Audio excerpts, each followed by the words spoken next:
Welcome to Miss Kali Vlog. Samahan niyo po akong pakinggan ang istoryang ibabahagi ko sa inyo. Magandang araw sa inyong lahat. Ako nga pala si Emily, 29 years old at nakatira sa isang subdivision dito sa Cavite. Kasal na ako sa aking asawa. Long distance nga lang kami sa ngayon dahil siya ay isang seaman.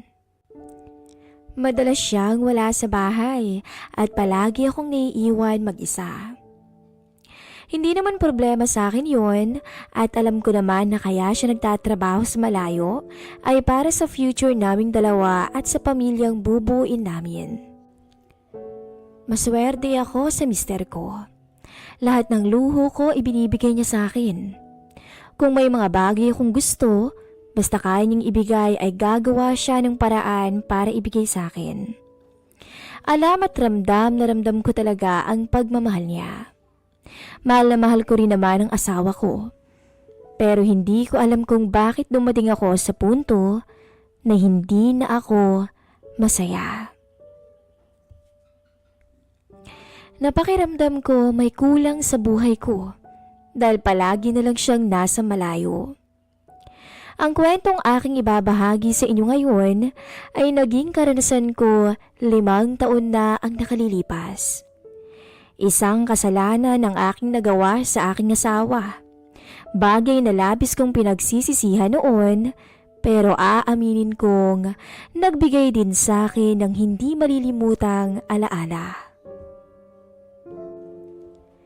Nagtatrabaho ako noon bilang waitress sa isang sikat na restaurant dito sa amin bago ko nakilala ang aking napangasawa. Seaman na siya noong unang beses na nagkakilala kaming dalawa. Naalala ko pa na madalas umasim ang mukha ko sa tuwing mabubungaran ko siya sa resto. Paano ba naman? Ay nuknukan ng yabang, pero sobrang bait naman. Halos araw-araw siyang kumakain sa aming restaurant. Kalaunan, nalaman ko na lamang sa mga kasamahan ko sa trabaho na may gusto pala siya sa akin. Kaya pala halos doon na siya tumira sa restaurant na yun. Noon, hindi ko pa maamin sa sarili ko na nagkakagusto na talaga ako sa kanya dahil hindi naman kagapuhan ang mister ko. Aaminin ko, hindi ko talaga siya type noong una. Pero kalaunan, natutuhan ko na rin siyang magustuhan at mahalin dahil sa walang sawa niyang panliligaw sa akin. 2 taon kaming naging magkasintahan. Nangyayain niya akong magpakasal na tinanggap ko naman kaagad dahil talagang napamahal na rin ako sa kanya. At handa na ako na makasama siya hanggang sa pagtanda. Sa 7 buwan naming nagsasama bilang mag-asawa, ay hindi pa kami nabiyayaan ng supling dahil hindi nga kami makatsyempo sapagkat palagi naman siyang wala. Wala rin namang problema sa akin yun sa ngayon dahil hindi ko pa alam kung kaya ko na ba ang mga responsibilidad ng isang magulang. Kaya naman nagkasundo kami ng mister kong si Michael. Nahayaan na lang ang panahon na magdesisyon kung bibigyan na kami ng baby o hindi pa. May 3 buwan pa bago umuwi ang mister ko. At 3 buwan na lang, makakabiling ko na siyang muli. Yun nga lang may problema talaga ako na matagal ko na rin kinikim-kim sa aking sarili.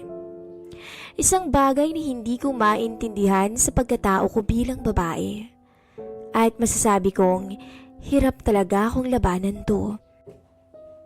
Dahil sa totoo lang, ay hindi ko talaga kaya na matagal akong mabakante sa kama. Yun ang nag-iisang bagay na hindi ko kayang sabihin sa asawa ko. Kaya inilihim ko na lamang to sa kanya. Akala ko noon ay kaya kong tiisin ang lahat. Ngunit hindi ko pala talaga kaya. Lalo't sa sitwasyon ko na isang seaman ang napangasawa. Na laging nasa malayo at wala sa aking tabi kung kailangan ko ng isang lambing. Huwag kang mag-alalahan. Nagpatawag na ako ng teknisyan na gagawa niyan. Pasensya ka na ha? Dapat akong gumagawa niyan pero heto. At nasa malayo ako. Sabi ni Michael habang kausap ko siya ngayon sa video call.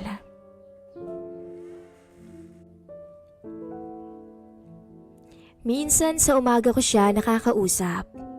Minsan naman sa gabi kung kailan lang talaga siya makakahanap ng oras na libre para matawagan ako. Kaya palagi ako nakabantay sa cellphone ko. Ayaw ko kasing hindi masagot ang tawag niya kapag tumatawag siya sa akin dahil sa ganito ko na lang siya nakakausap. Niintindihan ko naman, Han. Di bale, bawi ka na lang sa akin pag uwi mo, lalo na sa kama ha? Pilyang sabi ko. Naku, Han, mabawi talaga ako sa'yo at paniguradong aabuti na naman tayo ng magdamag pag uwi ko. Talaga, Han? Aasahan ko yan ha? Nakangiting sabi ko. Nasa kalagitnaan pa kami ng pagkukwentuhan ni Michael nang makarinig ako ng doorbell. Nang oras na yon, nagpaalam na muna ako kay Michael at saka ako dali-daling pinagbukusan ng pinto ang teknisya na tinawag ng mister ko.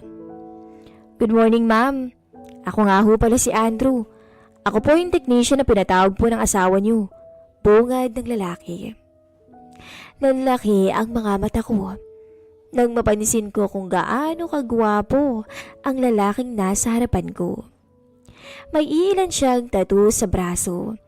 Pero imbes na ma-turn off ako, ay lalo lang akong nagka-interes sa kanya dahil bagay na bagay sa kanya ang mga tattoo.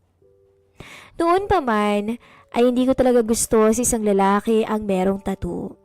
Pero tila nagbago ang aking pananaw nang masilayan ko ang kagapuhan ng kaharap ko. Ang linis-linis niya pa ring tingnan kahit na marami siyang tattoo. At sa tingin ko rin, ay hindi naman nagkakalayo ang edad namin sa isa't isa. Mukhang binata pa siya kung pagmamasdan. Ah, ikaw pala yun. Halika, tuloy ka muna. Ipapaayos ko sana yung ilaw sa master's bedroom namin eh. Hindi ko alam kung pundi ba talaga o sadyang may sira na, sabi ko. Pinatuloy ko siya sa loob ng bahay at dinala ko rin papuntang master's bedroom. Itinuro ko sa kanya ang ilaw na aayusin niya. Mabilis naman yung pinuntahan ni Andrew at nagsimula na siyang tingnan kung ano ba talaga ang sira nun. Mukhang dalaga ka pa, mama. Ilang taon na po kayo? At nasaan po ang mister niyo? Biglang tanong ni Andrew habang inaayos ang ilaw habang nakatungtong sa maliit na hagdanan. 24 pa lang ako. Nasa barko naman ang asawa ko. Seaman siya. Sagot ko naman habang nasa isang sulok at pinapanood siya.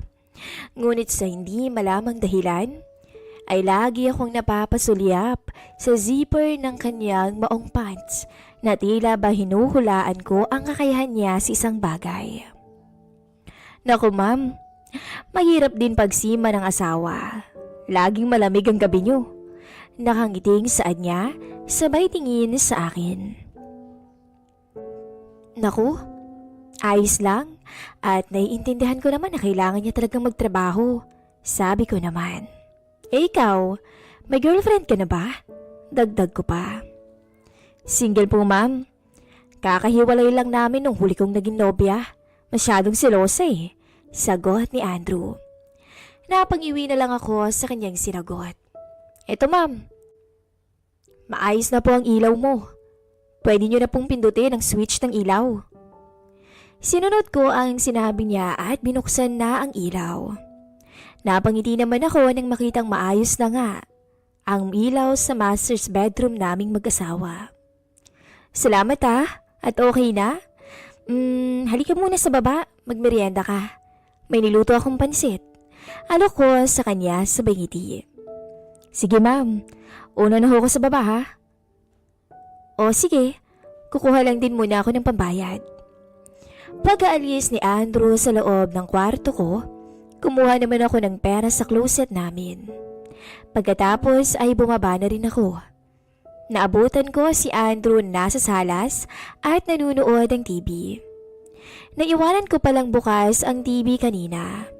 Dumiretso na lamang ako sa kusina at naghanda ng makakain. Maya-maya lang ay magkasabay na kaming nagmemeryenda ng pansit ni Andrew. Hindi ko talaga maialis ang paningin ko sa kanya. At sa tuwing magtatama ang mga mata namin, ay giningitaan ko siya ng makulugan hanggang sa may maisip akong kapilihan. Hindi naman nalalayo ang upuan naming dalawa ni Andrew, kaya tumabi ako sa kanya.